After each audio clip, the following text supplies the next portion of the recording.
हमारा आज का जो टॉपिक है वो है लॉजिकल ऑपरेटर। ठीक है, लॉजिकल ऑपरेटर्स। जो लॉजिकल ऑपरेटर होते हैं वो होते हैं हमारे तीन तरीके के। एक होता है हमारा लॉजिकल एंड ऑपरेटर, एक होता है लॉजिकल और ऑपरेटर, और एक होता है लॉजिकल नॉट ऑपरेटर। ठीक है, तीनों का अपना अपना यूज है, तीनों का अपना अपना यूज है। लॉजिकल एंड ऑपरेटर का अपना अलग यूज है, लॉजिकल और ऑपरेटर का अलग यूज है, और लॉजिकल नॉट ऑपरेटर का अलग यूज है। इनमें जो लॉजिकल एंड ऑपरेटर और जो लॉजिकल और ऑपरेटर होते हैं, ये दो ऑपरेटर वो ऑपरेटर हैं जिनके थ्रू आप मल्टीपल कंडीशंस को कंबाइन करते हो। ठीक है, जब आपको मल्टीपल कंडीशन कंबाइन करनी है तो वहां पर हम लोग लॉजिकल एंड ऑपरेटर या लॉजिकल और ऑपरेटर यूज करते हैं। कैसे काम करता है लॉजिकल एंड ऑपरेटर, पहले वो समझते हैं, फिर लॉजिकल और ऑपरेटर को समझेंगे। सबसे आखिरी में पढ़ेंगे लॉजिकल नॉट ऑपरेटर। तो लॉजिकल एंड ऑपरेटर कैसे काम करता है? तो मेरे पास दो कंडीशंस हैं, मैंने कंडीशन 1 और कंडीशन 2, मुझे इन दोनों कंडीशन को कंबाइन करना है। और सिचुएशन ये है कि जब ये दोनों की दोनों कंडीशन ट्रू हो तभी मेरा एक पर्टिकुलर ऑपरेशन परफॉर्म होना चाहिए। ठीक है, तो उस केस में हम क्या करते हैं, लॉजिकल एंड ऑपरेटर लगाते हैं। तो हम कैसे लगाएंगे लॉजिकल एंड ऑपरेटर? इस तरीके से, कंडीशन 1 और कंडीशन 2 के बीच में हम लोग कंडीशनल ऑपरेटर, हमारा जो है, हमारा ये जो लॉजिकल एंड ऑपरेटर, इसको प्लेस कर देंगे। और ये जो ओवरऑल कंडीशन होगी वो हम लगा देंगे इफ के साथ। ठीक है, तो ये इफ का स्टेटमेंट है। अभी तक हमने जितने सिनेरियोस पढ़े थे उनमें हमने सिर्फ एक ही कंडीशन लगाई थी, है ना। अब हम मल्टीपल कंडीशन लगाना सीख रहे हैं। तो अगर आप लोगों को, अभी हमने जो टॉपिक पढ़ा था नेस्टेड इफ एल्स, उस नेस्टेड इफ एल्स के अंदर क्या होता था, मल्टीपल कंडीशन को हम कंबाइन करते थे जो एक दूसरे के ऊपर डिपेंडेंट होती थी।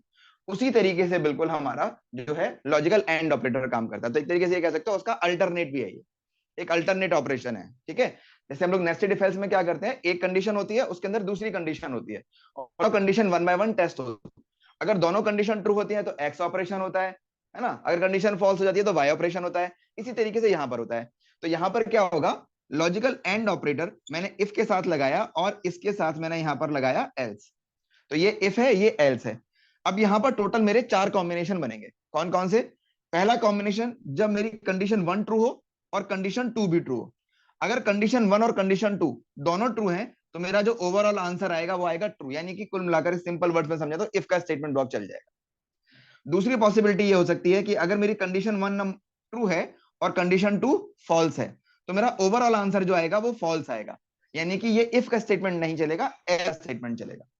तीसरी पॉसिबिलिटी हो सकती है, अगर मेरी कंडीशन 1 फॉल्स है और कंडीशन 2 ट्रू है, ठीक है, तब भी मेरा जो ओवरऑल आंसर आएगा वो फॉल्स आएगा, यानी कि इस केस में भी इफ नहीं चलेगा, एल्स चलेगा।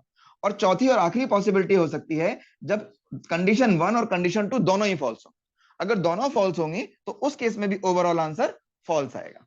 ठीक है, तो अगर हम सिंपल वर्ड्स में बोले तो सिर्फ एक ही पॉसिबिलिटी है, when both conditions are true. अगर दोनों की दोनों कंडीशन ट्रू है तो आपका ओवरऑल आंसर ट्रू आएगा, यानी इफ का स्टेटमेंट ब्लॉक चलेगा, अदरवाइज एल्स का स्टेटमेंट ब्लॉक चलेगा, अदरवाइज कोई भी कॉम्बिनेशन हो। ठीक है, और ऐसा नहीं है कि आप इसके थ्रू सिर्फ दो कंडीशन को कंबाइन कर सकते हो। लॉजिकल एंड ऑपरेटर का जो फंडा है वो वहां यूज होता है बेसिकली जब आपके मल्टीपल कंडीशन है और आप उनको एक साथ कंबाइन कर देना चाहते हो। ठीक है, तो आप यहां पर कंडीशन 1 के साथ साथ कंडीशन 1 के बाद और कंडीशन 2 के बाद अगर आप चाहो कि मैं यहां पर कंडीशन 3 भी ऐड कर दूं, या पे मैं यहां पर कंडीशन 4 ऐड कर दूं, तो वो भी कर सकते हो आप।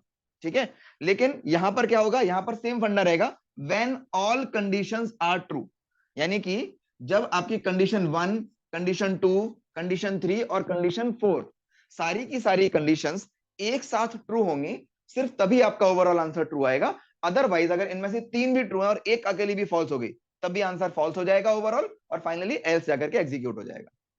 ठीक है, समझ में आया? तो सिंपल वर्ड्स में अगर हम बोले तो ये कह सकते हैं when all conditions are true, तभी आपका एंड ऑपरेटर का ऑपरेशन जो होता है फाइनल वो ट्रू होता है और आपका इफ का स्टेटमेंट ब्लॉक चलता है, अदरवाइज कोई भी कॉम्बिनेशन हो एल्स का स्टेटमेंट ब्लॉक चलता है। यहां तक क्लियर हो सबको? ठीक है,